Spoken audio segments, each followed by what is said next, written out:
right, guys, welcome back to the Medical Entrepreneur Podcast. I have a special guest on. You might know him, very famous, KevinMD. If you could tell us a little bit more about yourself. Sure. Adam, thank you so much for having me on the show. My name is Kevin Pho. I'm the founder of KevinMD. I'm an internal medicine physician. I still practice primary care. I'm based in Nashua, New Hampshire, and I've been running KevinMD since 2004, and it's a platform where anybody in healthcare can really share their story so they can be heard, and it's led me in so many different directions, which we'll talk about today. Man, that is awesome. I know that one of the things I'm always impressed about from you is just like the ability that you have to talk to so many people. I mean, you do a podcast every day of the week. That's incredible. It's definitely a learning experience. I think one of the things that I was so surprised, I started this right a few months after the pandemic back in June, and I thought, man, this is a great opportunity to talk to a lot of the KevinMD authors, talk to the guest authors so they can share their stories in their own words. And I remember throwing open my schedule 3 months in advance. I said, no, who's going to sign up for the podcast? And I think within 5 days, I had like 90 slots filled up. So you know that I was committed. There's no backing out now. I had to go through 90 interviews in 3 months. And I thought to myself, oh my gosh, what did I get myself into? I've never done a podcast before. I'm not a skilled interviewer. I was just starting for the first time, but I had 90 of these to do. So it was definitely a trial by fire experience, but it's been so rewarding because I've met so many people. It's wonderful to talk to them in person. And it's been a tremendous learning opportunity for me because I get to talk to experts in pretty much every field of medicine across the country. I have about 20 minutes of their undivided attention, and I can ask them anything I want, right? So it's really been a lot of fun, and I've learned a tremendous amount. It's been great. Well, I was wondering if you could tell us a little bit more about kind of how you started. I mean, you mentioned you were doing internal medicine, but maybe you could tell us, what brought you into medicine, kind of the journey that you had, obviously becoming a physician. And then perhaps after that, talk about, how you what was the impetus for you to kind of step out, because so often in medicine, we're taught, be conservative, that kind of thing. Yeah. So like in terms of going to medicine, right, it's the cliche response, how can you make the best difference in people's lives? How can I use my skills and my interests and my passion to make a difference in the world? How can I make my mark in the world, right? So going into medicine, people are always coming to you. They're in their most vulnerable state. No one likes to come to the doctor, and they share stories and they tell you things that they wouldn't tell anywhere else. They'll disrobe for you and examine them. And these are things that don't happen under normal circumstances. So the amount of trust that patients place in their clinicians, I think to me was truly fascinating. And to be able to listen to their story, guide them through what a lot of times are the most difficult times in their lives, that to me was very rewarding and still is rewarding. I still practice primary care 2.5 days a week despite everything else. Back in 2004, I started a blog, KevinMD, and I thought it was a wonderful opportunity where I can not only talk to patients one-to-one in the exam room, but also one-to-many on what was an early social media platform.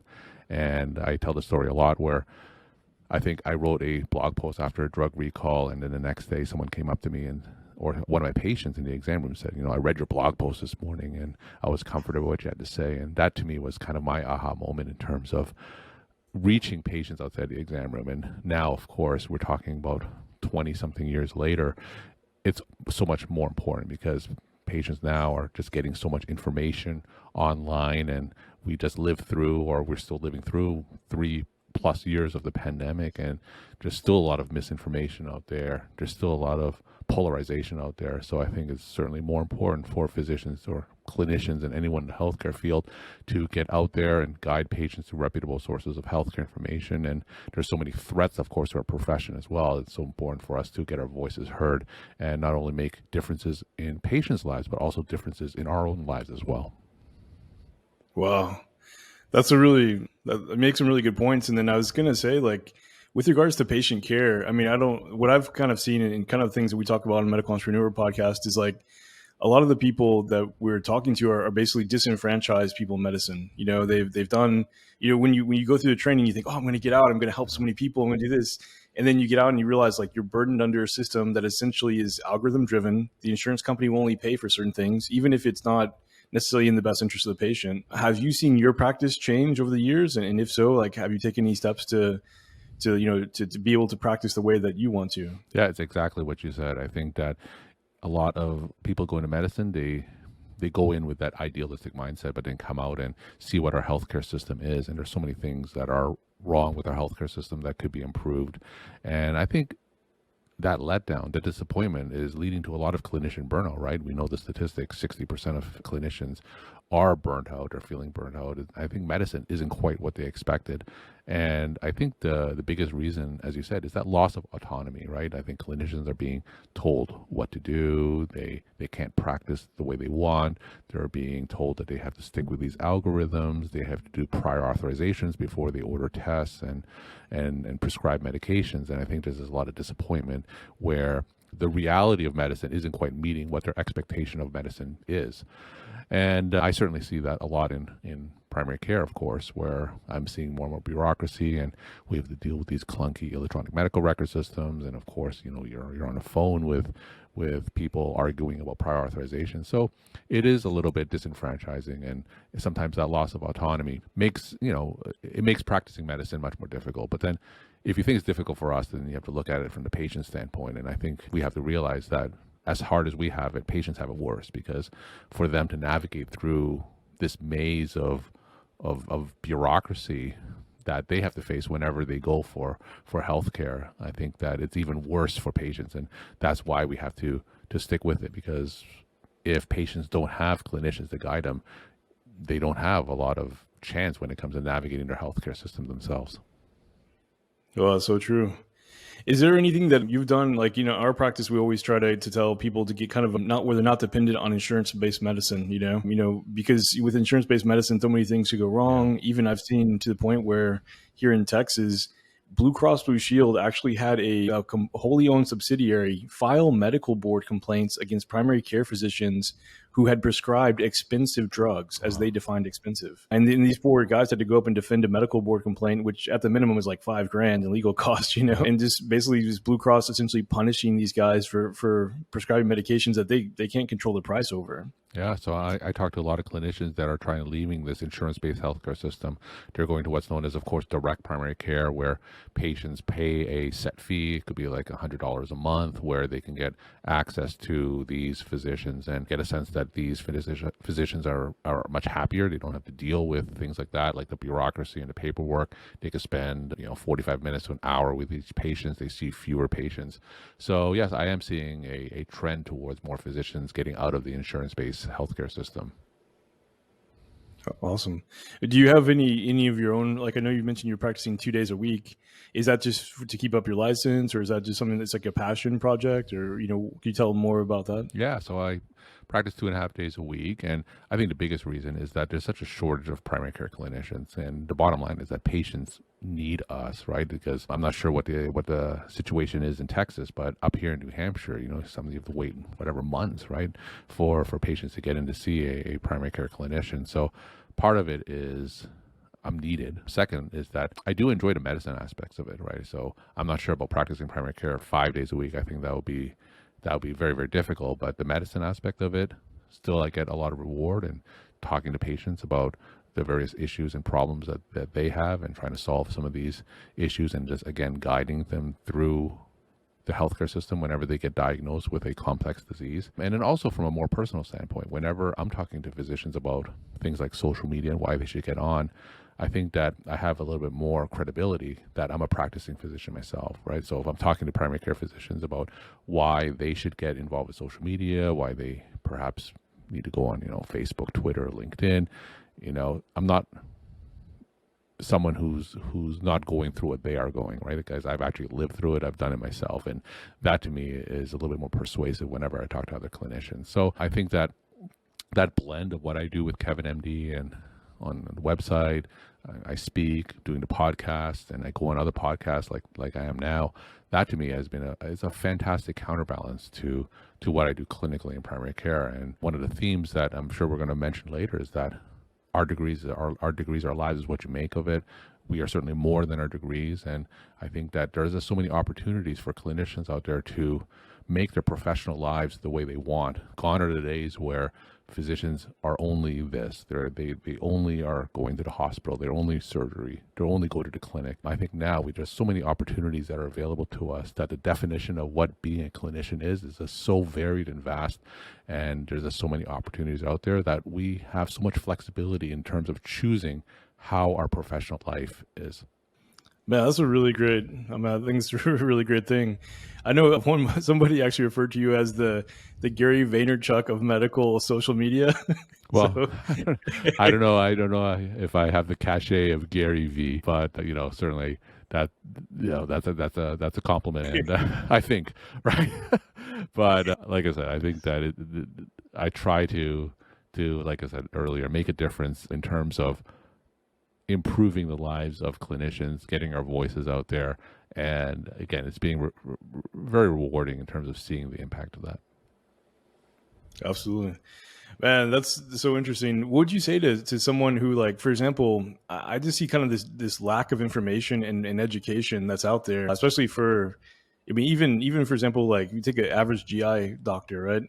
Most of the time they're spending most of their days doing scopes, Yeah. all day, and maybe they have clinic, twice a week, that kind of thing. And so for somebody like that who's out there and said, how can I make a difference? Yeah. What would what would the Gary Vaynerchuk of medical social media tell him? Yeah, so they have to ask themselves, are they happy with what they're doing, right? So, we always talk about physicians, looking for a side gig and looking for things outside of clinical medicine. Now, I think that discounts a lot of physicians who are perfectly happy doing what they're doing. So the first thing I would say to that GI doc is, are you happy doing what you're doing, right? And they may say, yes, I am perfectly happy doing scopes, and my life is great, and I don't really want to be involved with things like social media because what I'm doing is perfectly rewarding, fulfilling, and I'm not burnt out, right? So for those physicians, then I probably don't have too much to say for them. But I would say that more than 50% of physicians, like I said, the data is like 60% of physicians are experiencing symptoms of burnout, right? So the question then becomes, what can I do about it, right? Should I stick with this job that's leading me to be burnt out and perhaps being less empathetic to patients, and my patient care is suffering because I am burnt out, right? So then the question then, what can I do, right? So then I think that you have to find a cause, and the cause in a majority of cases is that lack of empowerment, right? So you need to find a way to become more empowered in terms of your professional career.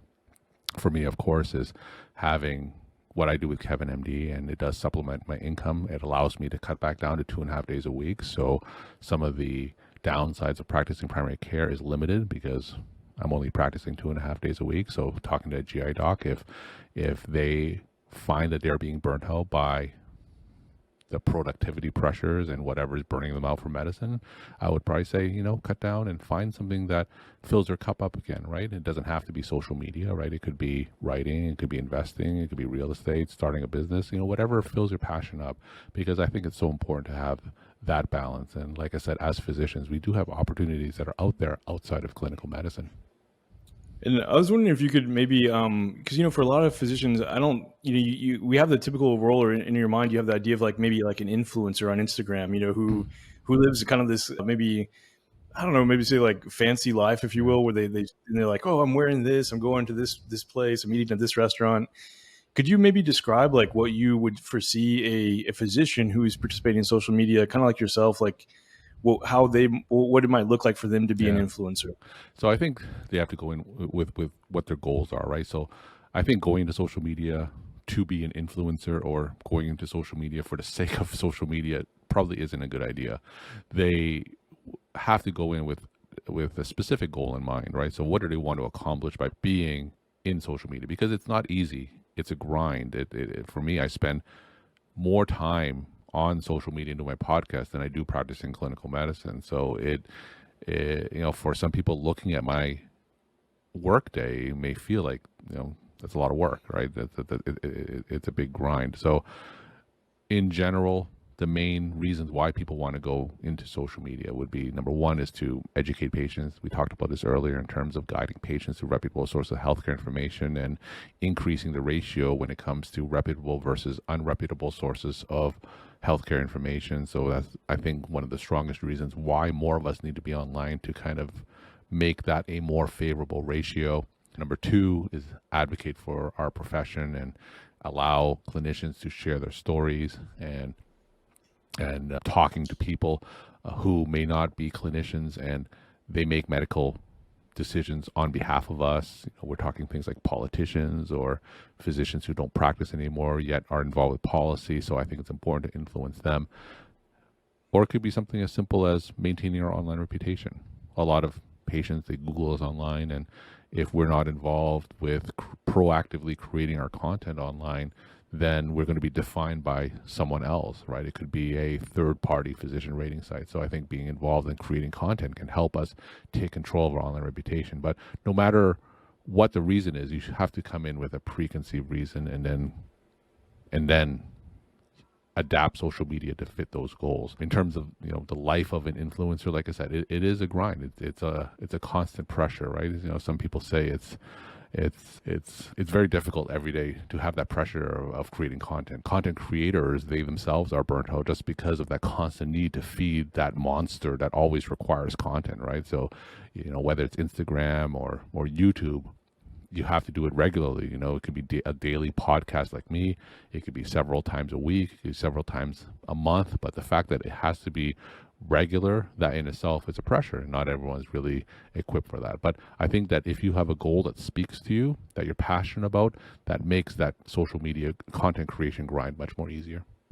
Wow, that's a really good point. One of the things I was so impressed with was just the sheer volume of people you've talked to. I mean, just because you have a podcast, I can only imagine what your schedule is like to produce 7 podcasts a week is incredible. But just the sheer volume and all the things that you've done. Were there any things that perhaps like some of your podcasts that you felt like were really, like, oh, that's an idea that changed my life, that kind of thing? So we're closing in on 1,000 episodes, right? So we're doing this almost 2.5, 3 years. On KevinMD, we have like 6,000 to 7,000 guest authors, and I've learned just so much from them in terms of there's the clinical things. I always stay up to date in terms of whatever clinical topics. I think the biggest impression I had is that even going into it, there's just so many things more we can do with our degrees, right? I've talked to physicians who turned into real estate investors. I've talked to physicians who became venture capitalists. I talked to a physician who actually quit medicine and became a high school science teacher, right? So I think that the path that we take, like I said, is so non-linear now.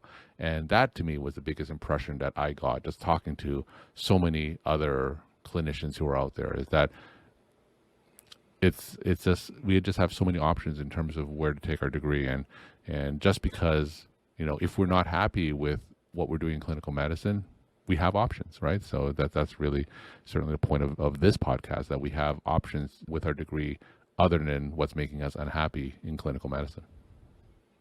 Oh, that's very true. I just think it's very impressive, everything that you've built. And then, one of the things that you kind of mentioned earlier, I just want to touch back on, because I've seen this more and more with my colleagues, is that you might have seen like the suicide rate for physicians is so high, and the thing is that it's kind of unmeasured, even with nurse practitioners, CRNAs, and other divisions of medicine. Like, they don't actually, doesn't seem like they have any data on it. And so I imagine it's probably the same for them. So we have basically a whole workforce in medicine that essentially is not only burned out, but it's to the point where it's all statistics saying that if like 80% of physicians would leave medicine if they had a financial income that could be similar to what they were earning in medicine. Yeah. For those people that are like that are dealing with burnout, they're dealing with, kind of this feeling that like they're kind of losing ground. I'll just give you an example. Like, one of the colleagues I talked to, he's actually a primary care physician who also does sports medicine. And he was saying that, in the last 3 years, he's worked harder than he's ever worked. He's made less money than he's ever made. And yet the amount of stress and the bureaucracy and stuff is higher than ever before. For someone like that, is there anything that you would recommend, or any pathways that maybe you've seen from some of your guests that might be applicable for somebody stuck in that situation? Yeah, so I think that you just hit the nail on the head in terms of one of the biggest reasons why physicians continue to be burned out is because they have to stay in medicine because of financial reasons, right? It could be, whatever, school loans, or, they bought too expensive a house, expensive cars. They had to live that proverbial doctor lifestyle and kind of live beyond their means, right? And then now they're stuck in their jobs because they can't quit because they got to pay the bills, right? So I think in order for us to be more than our degrees and do things outside of clinical medicine, you have to be financially independent, right? So you need to Number one, of course, is you have to pay off your debts, and then you have to find some way to supplement your income so you're not reliant on, what we call our W-2 income, right? Our doctor income. So if you have some type of income source, if you could diversify your income, put in some 1099 income in addition to your W-2 income so you're less reliant on it, that to me is the surest path out of burnout. Once you can cut down, once you have the financial flexibility to see patients only 2 days a week, then I think your burnout will lessen, because whatever is causing you to be burnt out, you're just doing less of, and then you're doing more of something you're more passionate in. And the first step to that is, of course, is you have to pay off your debt, right? So whether it's student loans, whether it's a mortgage, once you pay that off, you're going to find that you're going to have more financial flexibility to do something that you truly love doing. Oh, that's awesome. What would you, so like, I know, for example, like I remember when I first went into medicine, some of the doctors that were already physicians at the time would tell me, hey, don't go into medicine. It's not what it used to be, and I was just like, oh yeah, sure. That's what you say. Like, it looks like you're doing good, these days with the changes that medicine have happened to medicine, and even I would say almost more, I guess, like some of the punishments for even having a different viewpoint. Like, we saw this during COVID. If a Yeah. physician felt like, hey, I want to treat a patient with budesonide or something, like, some of those doctors lost their job for speaking out, or trying medications, in an emergency situation that wasn't with the, popular narrative or whatever. What would you say to somebody who is looking at going into medicine? They haven't pulled the trigger yet. They think they want to be a doctor. They think they want to help people. What would be your advice to like a young man or woman that is interested in becoming a physician or a nurse practitioner, something like this? Yeah, you have to do it for the right reason, right? So it can never, ever be for money. It can never, ever be for lifestyle, because you're going to be working harder than your peers. You're going to be sleeping less than your peers. You're going to be dealing with more bureaucracy than your peers. And in a lot of cases, you're going to be paid less, right? So, the training is tremendously rigorous. Going through residency is not easy. And then even when you get out of residency, like you said, it's going to be probably not what you expect it to be. It's not like you're going to be graduating residency and all of a sudden you're going to have, the riches come to you and live that extravagant lifestyle. That's simply not the case. So you have to go into it with the right reason. And you do, it sounds like a cliche. You really have to do it to help people, right? You have to do it because you want to take care of people who are probably going through a more difficult time than you are. And that would be my biggest piece of advice. Do not go into medicine for the lifestyle or money. Go for it because you truly want to help people. And I wish I had a more interesting answer to that, but it's the truth. Well, that was really good. What do you think about, like, in terms of like our healthcare system in the United States? It's obviously changed a lot, and I feel like the insurance companies are becoming so powerful now, Yeah. as they continue to consolidate. Is there anything that you've seen from your guest, or even from your own experience, where is there, if I could give, if I could give you, get Kevin MD a wand and say, hey, you can remake the healthcare system however you want to, what would be kind of an ideal scenario that you think would be good for the healthcare system? Yeah, that's And kind of a huge question. Yeah. yeah, it really is.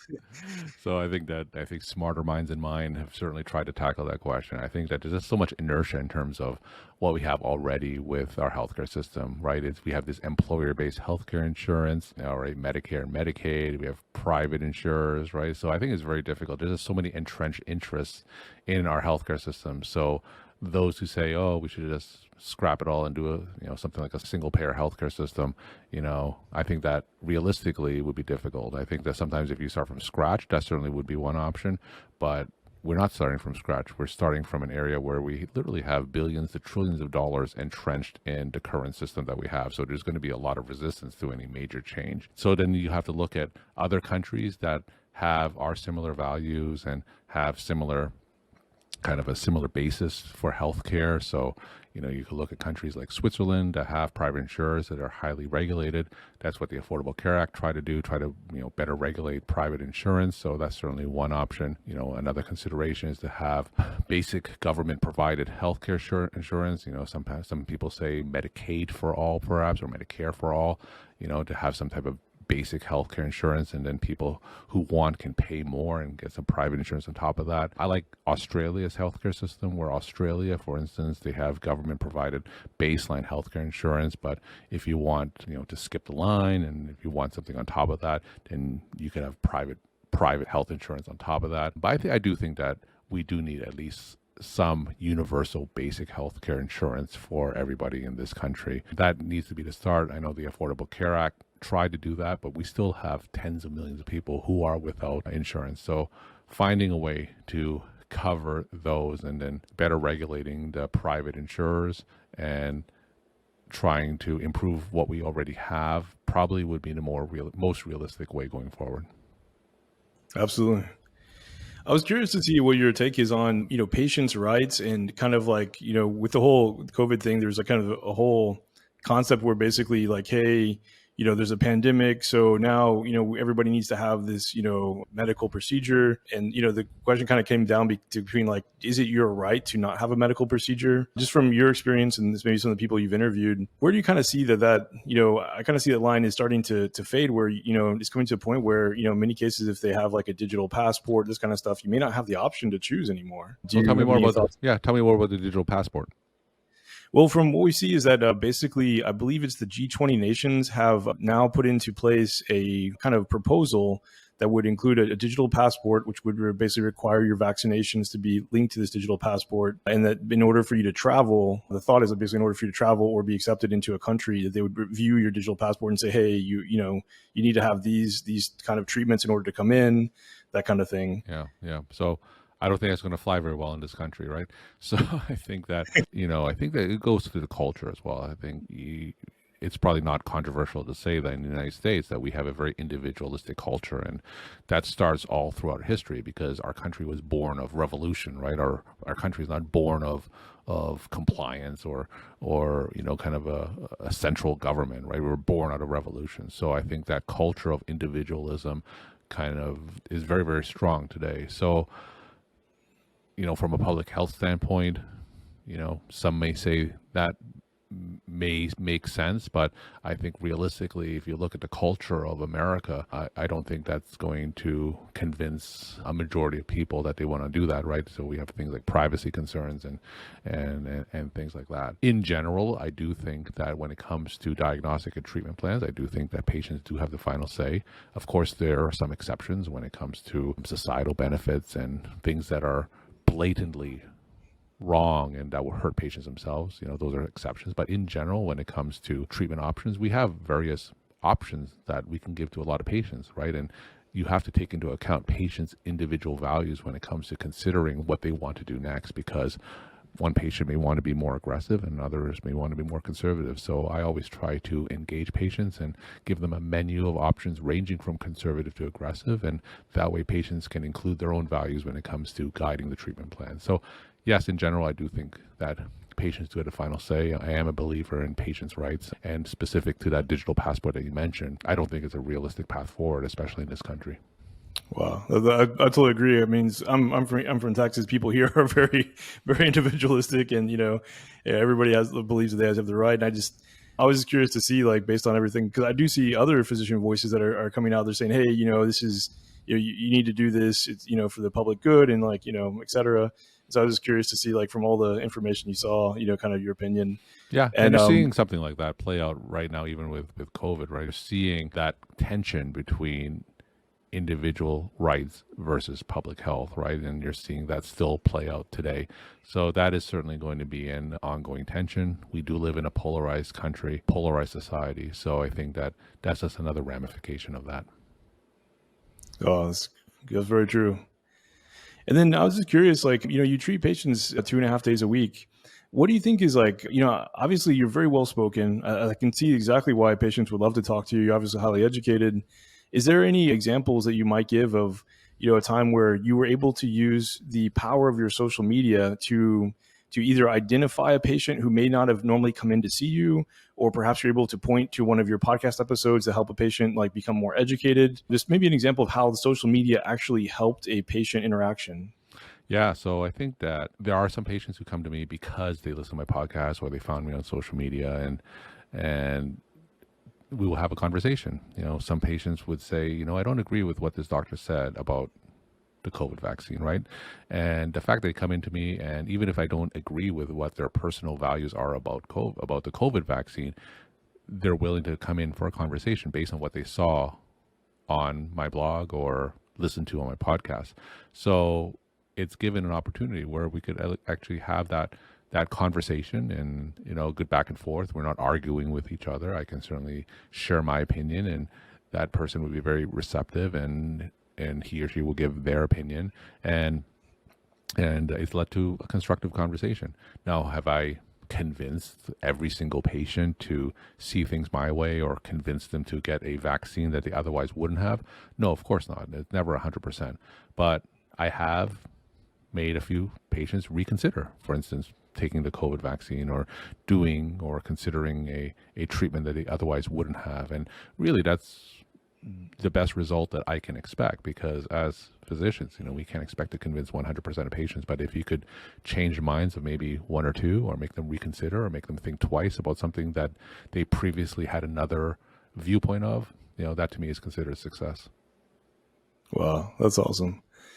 Once again, it's such a pleasure to interview you, and you're something of like a superhero in our community. So just amazing. It's still so impressive. You could do so many podcasts, a week.